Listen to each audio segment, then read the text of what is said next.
Hello dear hello dear student, मैं Sunny sir आपका Ambedkar classes में स्वागत करता हूं। आज क्लास 12th का बायोलॉजी का कुछ सब मोस्ट इम्पॉर्टेंट क्वेश्चन लेकर आया हूं। चैप्टर 3 का होगा, तो चलिए मेरे साथ बन रहिए। कहता है क्या कि एक स्वस्थ मनुष्य के पूरा जीवन काल में उत्पन्न कुल अंडों की संख्या होती है। तो ऑप्शन ए होगा आपका 4,000, option B 400, option C 40, option D 365। तो इसका सही जवाब आपका होगा आपका 400। इसका सही जवाब क्या होगा? 400। अगला क्वेश्चन कह रहा है क्या?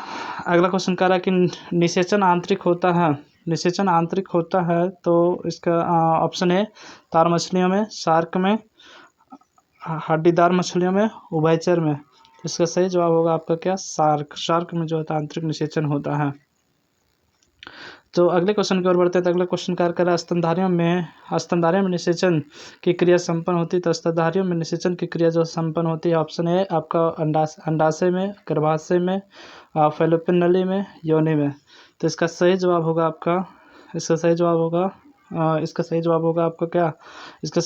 आपका फैलोपियन नली में।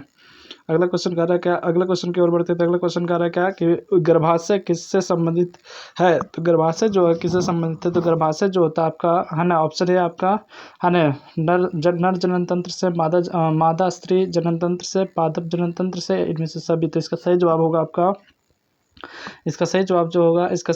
आपका क्या होगा? तो मादा जनन तंत्र से।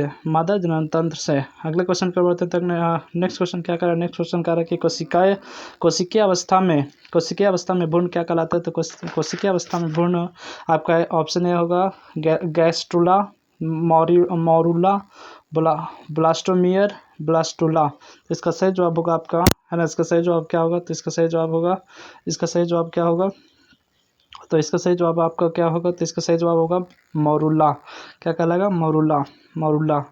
अगले क्वेश्चन, नेक्स्ट क्वेश्चन की ओर बढ़ते हैं। नेक्स्ट क्वेश्चन क्या कह रहा है क्या कि परिपक्व शुक्राणु के शीर्ष पर एक टोपीनुमा संरचना पाई जाती है, उसे क्या कहते हैं? Option A acrosome, option A क्या बोलता है? एक्रोसोम, ऑप्शन बी मॉरिसोम, option C episome, option D आपका क्या होगा? एस्फेरोसोम। तो इसका सही जवाब होगा आपका क्या? इसका सही जवाब होगा आपका एक्रोसोम। क्या कहा जाता है? एक्रोसोम कहा जाता है। चलिए नेक्स्ट क्वेश्चन की ओर बढ़ते हैं। नेक्स्ट क्वेश्चन क्या कह रहा है? निम्नलिखित में से कौन सा गर्भाशय के स्तर में प्रत्यारोपित होता है? इसका सही जवाब आपका होगा ब्लास्टोसिस्ट कहलाता है। चलिए अगले क्वेश्चन की ओर बढ़ते हैं। नेक्स्ट क्वेश्चन क्या कर रहा है? नेक्स्ट क्वेश्चन क्या कर रहा है? तो नेक्स्ट क्वेश्चन में आप देखेंगे तो कहता है क्या कि अंडाणु के भेदन से पूर्व शुक्राणु का परिपक्वन क्या कहलाता है? तो इसका सही जवाब होगा आपका है ना। इसका सही जवाब होगा कैपेसिटेशन कहलाता है। क्या कहलाता है? कैपेसिटेशन कहलाता है। चलो नेक्स्ट क्वेश्चन की ओर बढ़ते हैं। नेक्स्ट क्वेश्चन क्या कह रहा है?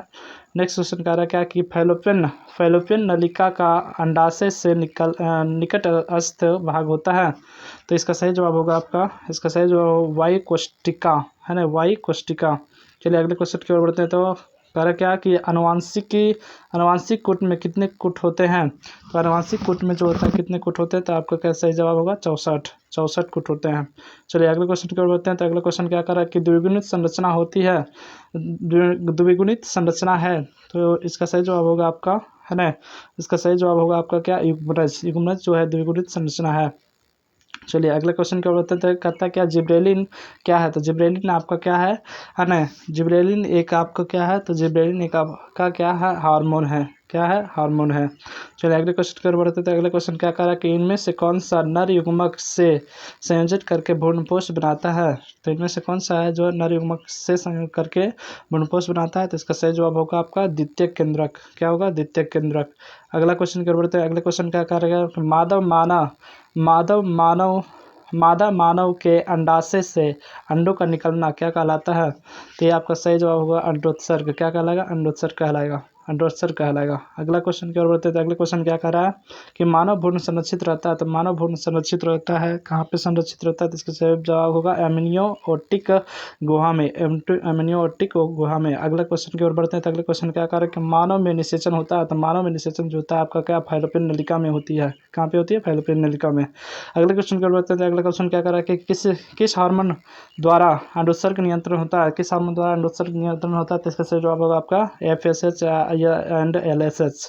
अगला क्वेश्चन कर रहा है, अगला क्वेश्चन कह रहा है क्या कि सर्टोली कोशिकाएं, सर्टोली कोशिकाएं कहाँ पाई जाती है? तो सर्टोली कोशिका जो होता है आपका कहाँ पाई जाती है? तो सर्टोली कोशिका जो होता है वृष्ण में पाई जाती है। कहाँ पे पाई जाती है? वृष्ण में पाई जाती है। अगले क्वेश्चन की ओर बढ़ते हैं। तो नेक्स्ट क्वेश्चन क्या कह रहा है? नेक्स्ट क्वेश्चन कह रहा है क्या कि मानव मादा में गर्भकाल होता है। तो मानव मादा में गर्भकाल जो होता है क्या इतना 9 माह का होता है, 9 माह का होता है। चलिए अगले क्वेश्चन की ओर बढ़ते हैं। तो अगला क्वेश्चन कह रहा है क्या? अगला क्वेश्चन कह रहा है कि कोरक की गुहा कहलाती है। कोरक की गुहा क्या कहलाती है? तो इसका सही जवाब होगा, इसका सही जवाब होगा आपका, इसका सही जवाब आपका क्या होगा? तो इसका सही जवाब होगा आपका इसका सही जवाब होगा आपका सीलोम कहलाता है। क्या कहलाता है? सीलोम कहलाता है। चलिए नेक्स्ट क्वेश्चन के बढ़ते हैं। नेक्स्ट क्वेश्चन कह रहा है क्या कि स्तनपायी जीवों में नर हार्मोन की उत्पत्ति कहाँ होती है? स्तनपायी जीवों में नर हार्मोन की उत्पत्ति जो होती है कहाँ होती है? तो आपका सही जवाब होगा अंडकोश में होता है। कहाँ पे होता है? अंडकोश में होता है। अगला क्वेश्चन की ओर बढ़ते हैं। अगला क्वेश्चन कह रहा है कि नर जनन कोशिका शुक्राणु उत्पन्न करती है। नर जनन कोशिका जो शुक्राणु उत्पन्न करती है तो इसका सही जवाब होगा शुक्र जनन द्वारा। अगला एंड्रोजन्स किसे उत्पादित करता है? एंड्रोजन्स किसे उत्पादित करता है? तो इसका सही जवाब होगा शुक्राणु जनन को। किसके? शुक्राणु जनन को। अगले क्वेश्चन की ओर बढ़ते हैं। तो कहता है परिपक्व मादा युग्मक के बनने की प्रक्रिया है। परिपक्व मादा युग्मक बनने की प्रक्रिया है तो इसका सही जवाब होगा आपका अंडजनन। क्या होगा? अंडजनन। अगला क्वेश्चन की ओर बढ़ते हैं। तो अगला क्वेश्चन क्या कह रहा है कि आना आरंभ के समय प्रथम आवर्त चक्र क्या कहलाता है? तो प्रथम आवर्त चक्र जो होता है क्या कहलाता है? रजोदर्शन कहलाता है। क्या करता है? रजोदर्शन कहलाता है। अगले क्वेश्चन की ओर बढ़ते हैं। तो अगला क्वेश्चन कह रहा है कि नर हार्मोन्स की उत्पत्ति कहाँ होती है? तो नर हार्मोन्स की उत्पत्ति जो होती है आपका कहाँ पे होती है? वृष्ण में होती है, वृष्ण में होती है। अगले क्वेश्चन की ओर बढ़ते हैं। तो अगला क्वेश्चन क्या कह रहा है कि प्रोजेस्टेरॉन हार्मोन का स्त्रावन होता है। प्रोजेस्टेरॉन हार्मोन का स्त्रावन कहाँ होता है? तो इसका सही जवाब होगा आपका कॉपर स्लूटियम से। कहाँ पे होता है? कॉपर स्लूटियम से। चलिए अगले क्वेश्चन की ओर बढ़ते हैं। तो अगले क्वेश्चन क्या कह रहा है कि गर्भाशय के भीतरी स्तर क्या कहलाता है? तो गर्भाशय के भीतरी स्तर जो है आपका क्या कहलाता है? एंडोमेट्रियम कहलाता है। क्या कहलाता है? एंडोमेट्रियम कहलाता है। क्या कहलाता है? एंडोमेट्रियम कहलाता है। अगले क्वेश्चन की ओर बढ़ते हैं। तो क्या कहता है? अंडोत्सर्ग की क्रिया किसके प्रभाव से होती है? अंडोत्सर्ग की क्रिया जो होता है किसके प्रभाव से होती है? तो इसका सही जवाब होगा आपका LH हार्मोन से होता है। किससे होता है? LH हार्मोन से होता है। अगले क्वेश्चन की ओर बढ़ते हैं। तो कहता है गैमिट निर्माण को क्या कहते हैं? गैमिट निर्माण को क्या कहते हैं? गैमेटोजेनेसिस कहते हैं। क्या कहते हैं? गैमेटोजेनेसिस कहते हैं। अगले क्वेश्चन की ओर बढ़ते हैं। तो अगले क्वेश्चन कह रहा है क्या कि पूर्ण विकसित जंतुओं में सभी संरचनाएं विकसित होती है। पूर्ण विकसित जंतुओं में सभी संरचनाएं विकसित होती है तो इसका सही जवाब होगा आपका, है इसका सही जवाब होगा आपका क्या होगा? तो इसका जनन स्तर के द्वारा। अगले क्वेश्चन की ओर बढ़ते हैं। तो स्तनपायी जीवों में भ्रूण का एलेंटोइस किसमें सहायता करती है? एलेंटोइस जो है किसमें सहायता करती है? तो इसका सही जवाब होगा आपका पोषण में। क्या होगा? पोषण में। अगला ग्रेफिन पुटक पाई जाती है। ग्रेफिन पुटक कहाँ पाई जाती है? तो इसका सही जवाब होगा आपका ग्रेफिन पुटक जो होता है स्तनियों के वृषण में पाया जाता है। अगले क्वेश्चन को बढ़ते हैं। तो कहता है अगले क्वेश्चन क्या कह रहा है कि जनन अंग विकसित होता है भ्रूणीय तो इसका सही जवाब होगा आपका, है ना, मिसोड्रम से। चलिए अगले क्वेश्चन की ओर बढ़ते हैं। तो अगले क्वेश्चन क्या कह रहा है? अगले क्वेश्चन पे कह रहा है कि किस जनन परत से रक्त तथा परिवहन तंत्र का उद्भव होता है?